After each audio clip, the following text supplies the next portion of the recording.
warahmatullahi wabarakatuh. Di sini saya akan membuat video animasi mengenai tugas akhir mata kuliah pengelolaan layanan bimbingan konseling di sekolah dasar.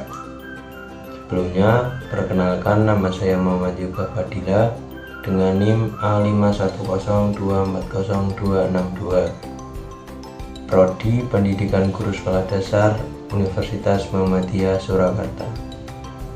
Selamat menyaksikan.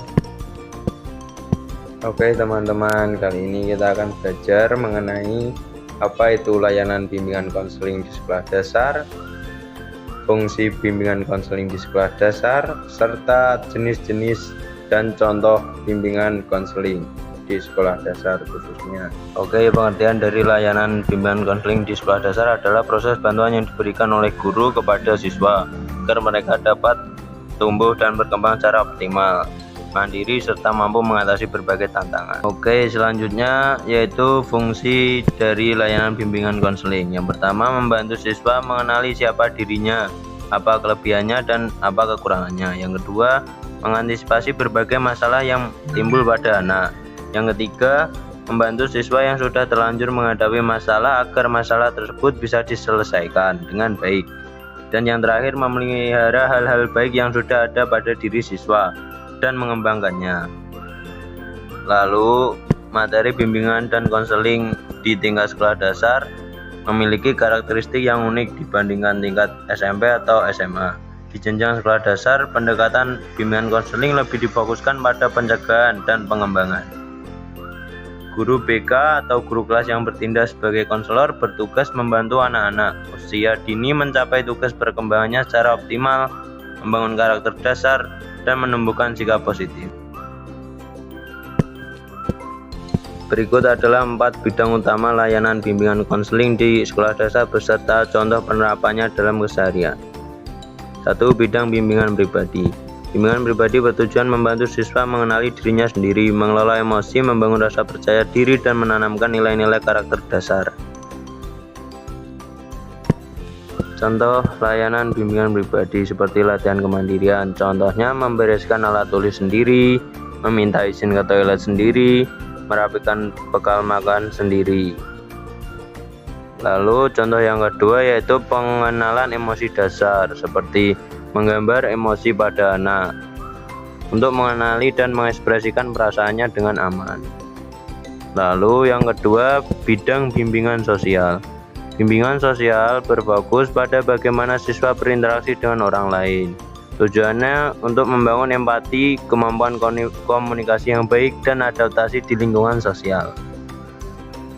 Lalu contoh layanan bimbingan sosial, praktik 3 kata ajaib, mengajarkan dan membiasakan siswa menggunakan kata tolong, maaf, dan terima kasih dalam keseharian mereka.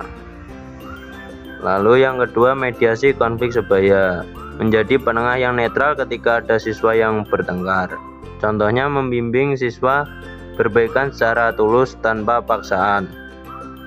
Yang ketiga yaitu dinamika kelompok, membuat permainan kelompok yang mengharuskan siswa bekerja sama dan bergiliran dengan teman-teman dari latar belakang yang berbeda.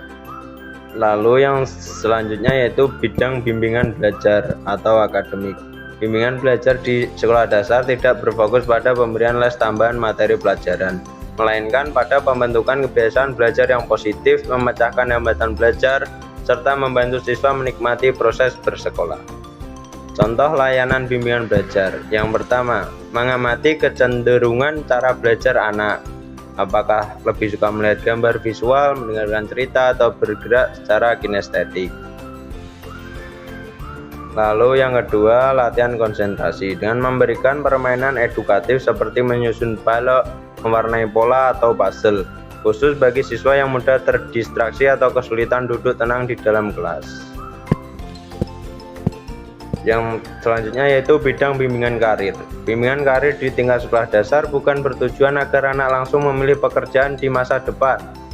Fokus utamanya adalah memperkenalkan ragam profesi yang ada di masyarakat. Contoh layanan bimbingan karir. Pengenalan profesi di lingkungan sekitar seperti menonton video edukasi atau mewarnai buku bergambar tentang berbagai jenis pekerjaan seperti petani, nelayan, dan perawat.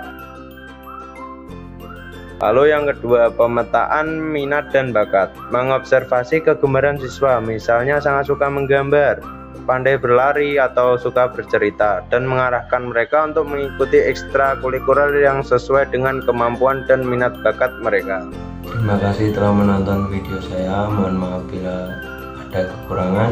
Wabillahi taufiq wal hidayah. Wassalamualaikum warahmatullahi wabarakatuh.